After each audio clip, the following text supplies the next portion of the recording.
Nahmaduhu wa nasta'inuhu wa nastaghfiruh wa na'udzu billahi min shururi anfusina wa min sayyiati a'malina. May yahdihillahu fala mudilla lahu wa may yudlil fala hadiya lahu. Asyhadu an la ilaha illallah wahdahu la syarika lahu wa asyhadu anna Muhammadan 'abduhu wa rasuluhu amma ba'd.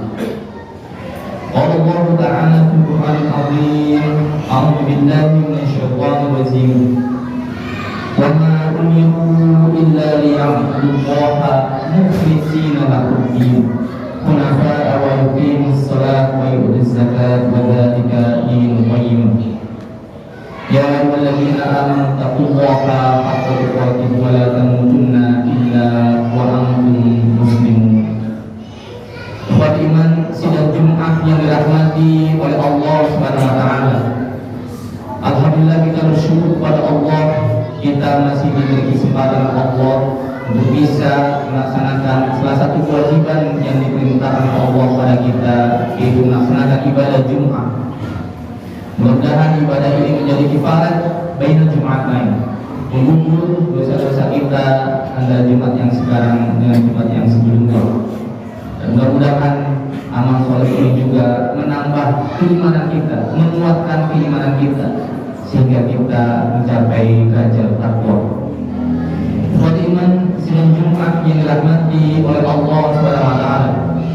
Kalau kita mengkaji hadis-hadis yang disampaikan oleh Rasulullah SAW berkenaan dengan pahala seorang muslim ketika mengerjakan amal kebaikan, amal soleh, maka kita akan menemukan bahwa pahala itu sesekali ditamsilkan, digambarkan oleh Rasulullah ke dalam materi dunia. Dan ketika pahala itu digambarkan ke dalam materi dunia, maka kita akan melihat betapa besarnya pahala yang disediakan Allah pada kita ketika kita mengerjakan amal ibadah, amal soleh. Sebagai contoh, Rasulullah SAW menyampaikan dalam hadisnya, "Raka'atul fajri khairun minad dunya wa ma fiha." Seseorang yang melaksanakan sholat sunnah 2 rakaat, sholat sunnah 2 rakaat sebelum sholat subuh, sholat wajib subuh yang 2 rakaat, maka pahalanya itu digambarkan oleh Rasulullah, khairun minad dunya wa ma fiha, lebih baik dari dunia dan isi-isi. Dunia ini ada perak, ada emas dan sebagainya, tambang dan sebagainya. Tapi ada yang lebih baik dari itu. Seseorang melaksanakan sholat sunnah 2 rakaat, itu sunnahnya, belum wajib. Dalam hadis yang lain digambarkan, man syahida janazah hatta yusalli 'alaiha falahu qirat. Siapa orang yang menyaksikan jenazah, kemudian orang ini memutuskan untuk sholat jenazah, falahu qirat, maka orang ini mendapatkan 1 qirat. Wa man syahidaha hatta tudfana fa 'alaiha qiratani. Dan siapa orang yang menyaksikan jenazah tadi sholat, kemudian diikuti dengan mengiringi sampai ke kuburan, maka orang ini mendapatkan 2 qirat. Para sahabat meskipun orang Arab tetap bertanya kepada Rasulullah, "Ya Rasulullah, wa mal qiratan?" Ya Rasulullah, apa itu 2 qirat? Kemudian Rasulullah menjawab, "Mithlu jabalaini azimaini." 2 qirat itu seperti 2 gunung yang besar. Gunung di Madinah itu yang besar, gunung. Makanya dalam hadis yang lain disebut seseorang melaksanakan sholat sunnah jenazah seperti dia mendapatkan bumi ini. Betapa besarnya kalau pahala itu digambarkan oleh Rasulullah ke dalam materi dunia. Bukan iman sidang Jumat yang dirahmati oleh Allah Subhanahu wa taala. Tapi begitu besarnya pahala yang digambarkan oleh Rasulullah ketika digambarkan dalam materi dunia. Pahala itu yang besar itu bisa hancur ketika seseorang dalam melaksanakan amal solehnya, amal ibadahnya itu tidak ikhlas karena Allah. Ikhlas itu memurnikan ibadah ini hanya karena Allah.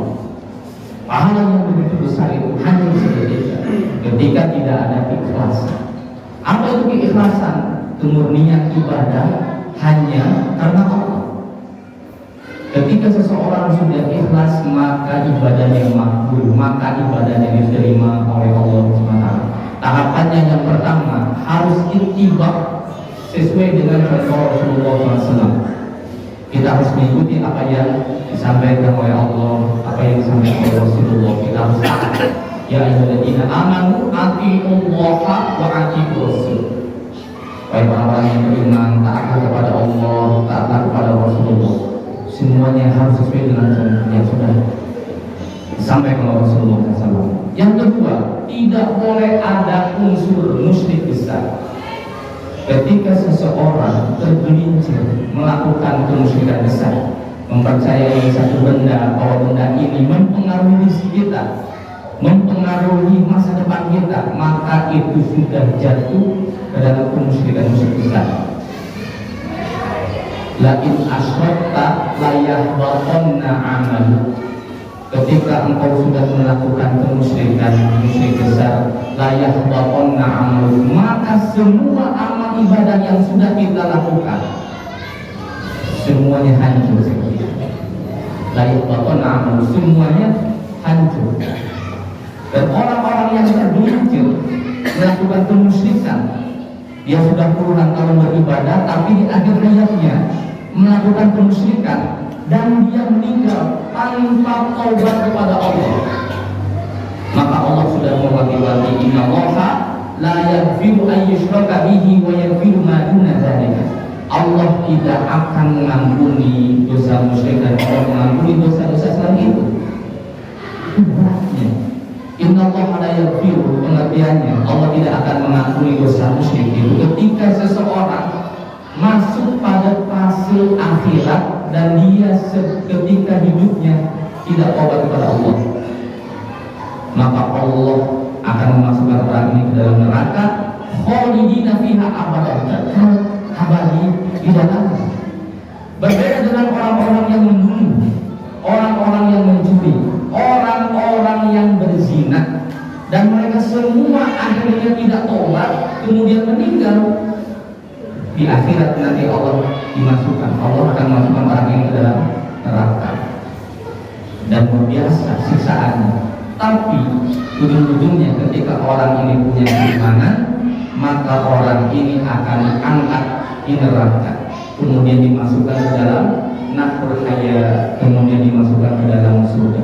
Berbeda dengan orang-orang yang musyrik, khalidina fiha abadan, kekal abadi di dalamnya. Karena itu Allah tidak akan mengampuni orang ini. Allah la yaghfiru an yushraka bihi wa yaghfiru ma duna dzalik. Yang ketiga, tidak boleh ada unsur syirik kecil. Kalau syirik besar menghancurkan semua amal ibadah kita, tapi syirik kecil ini menghancurkan ibadah yang ada syirik kecil. Khadiman sudah Jumat yang dirahmati Allah SWT, dan syirik kecil ini ternyata menimpa orang-orang yang rajin beribadah, orang-orang yang terbiasa melakukan amal kebaikan. Karena itulah Rasulullah begitu takut terhadap syirik kecil ini. Inna akhwafa ma'akhafu alaikum asyadul asghar. Aku begitu khawatir, aku begitu takut kalian semua akan mengidap penyakit syirik kecil, dihinggapi syirik kecil. Para sahabat kemudian bertanya kepada Rasulullah, "Syirkul asghar, apa syirik itu ya Rasulullah?" Qala ar-riya, yaitu riya ingin dilihat oleh orang lain, sum'ah ingin didengar oleh orang lain, dan ujub merasa diri paling hebat, merasa diri paling banyak amal. Itu riya, syirik kecil dan turunannya. Yaqulullah azza wa jalla yawmal qiyamah, nanti Allah SWT di hari kiamat, idza juzi'an nasu bi a'malihim, ketika Allah memberikan pahala pada orang-orang yang mengerjakan amal kebaikan, sampailah nanti pada orang-orang yang melakukan amal kebaikan tapi didasari dia sholat ingin dilihat oleh orang lain, dia sedekah ingin dilihat oleh orang lain, maka Allah SWT mengatakan kepada orang ini, idhabu ila alladziina kuntum yuruna fid dunya fanzuru hal tajiduna indahum jazaa. Pergilah engkau ke orang-orang yang semasa hidupmu engkau beribadah ingin dilihat oleh orang yang luar biasa. Betapa cemburunya Allah ketika seseorang melakukan ibadah tapi hatinya tetap ingin dilihat oleh orang lain. Harusnya murni karena Allah.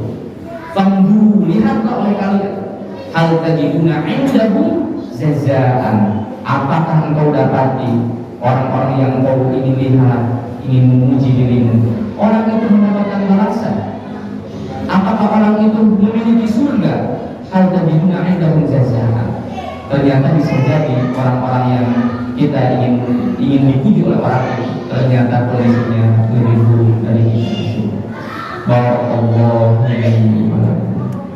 Yang dirahmati oleh Allah Subhanahu wa taala, seseorang yang melakukan amal ibadah tapi masih menyimpan syirik kecil, dia ingin dilihat oleh orang lain, dia ingin didengar, dipuji oleh orang lain, itu tidak hanya menghancurkan pahalanya saja, tapi orang ini nanti di akhirat dimasukkan ke dalam neraka.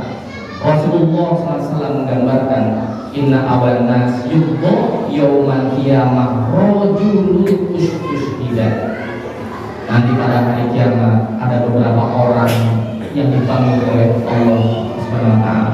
Salah satunya adalah orang yang syahid, orang yang terlibat dalam medan peperangan. Maka Allah Subhanahu wa taala menampakkan kenikmatan yang sudah Allah berikan kepada orang ini. Kemudian Allah Subhanahu wa taala mengatakan kepada orang ini, sudah engkau gunakan untuk apa kenikmatannya? Ya Allah, aku gunakan kenikmatan itu, memiliki fisik yang kuat, memiliki harta yang banyak, aku gunakan untuk jihad di jalan Engkau. Jadi semuanya kenikmatan itu digunakan oleh orang ini untuk jihad di jalan Engkau. Allah kemudian membongkar isi hati. Bayangkan orang-orang yang melakukan kemusyrikan, musyrik kecil ini, dia berusaha untuk menipu Allah, saking sirna, saking samarnya. Kemudian Allah membongkar, kadzabta, engkau berdusta, engkau berangkat ke medan perang di ayyuqal jadibun. Engkau hanya ingin dikenal, engkau hanya ingin disebut sebagai orang yang gagal. Kemudian akhirnya orang ini diseret, fatuliha finna, dimasukkan ke dalam.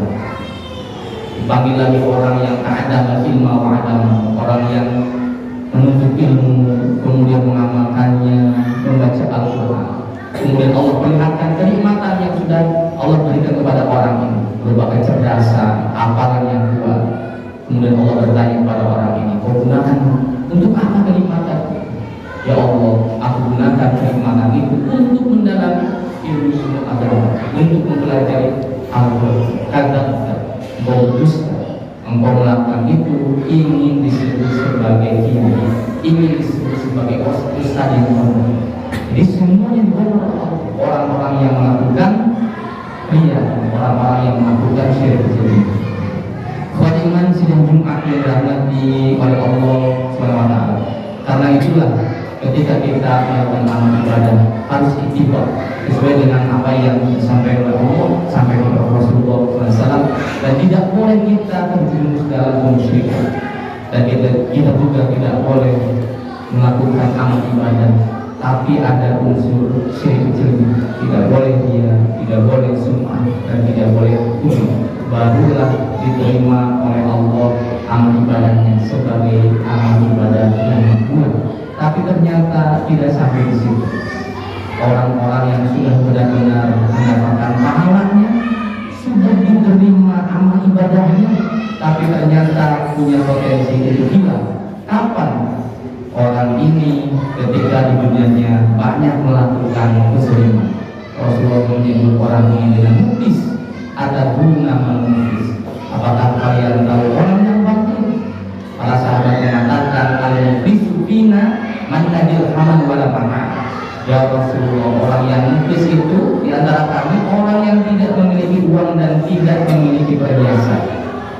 Rasulullah jawab al-muflisu mayyati yawmal qiyamah bisolatin wasiyah jahadin. Orang yang bangkrut itu orang yang nanti datang di yaumil qiyamah sudah benar-benar membawa pahala saum, pahala sholat, pahala zakat, sudah susah payah di dunianya, amal ibadahnya diterima oleh Allah, itu luar biasa. Waqad syatama hada, tapi orang ini mencaci orang lain. Waqad hada, orang ini mulutnya tidak bisa diam, menzalimi orang lain, menipu orang lain. Wa akana mana hada, memakan hak orang lain. Wasapat ada mahada, menumpahkan darah orang lain. Wadah hada, dan orang ini juga memukul orang lain. Intinya orang ini melakukan kezaliman padahal amal ibadahnya sudah diterima. Maka amal ibadah yang sudah dia kumpulkan itu diberikan kepada orang-orang yang dia zalimi. Kalau misalkan kezalimannya banyak dan pahalanya sedikit, maka dosa-dosa orang yang dizaliminya itu akan diberikan kepada orang. Karena itu Allah itu orang ini sebagai orang yang muflis, orang yang bangkrut, orang yang rugi, sudah susah payah, amalnya diterima oleh Allah, tapi banyak melakukan kezaliman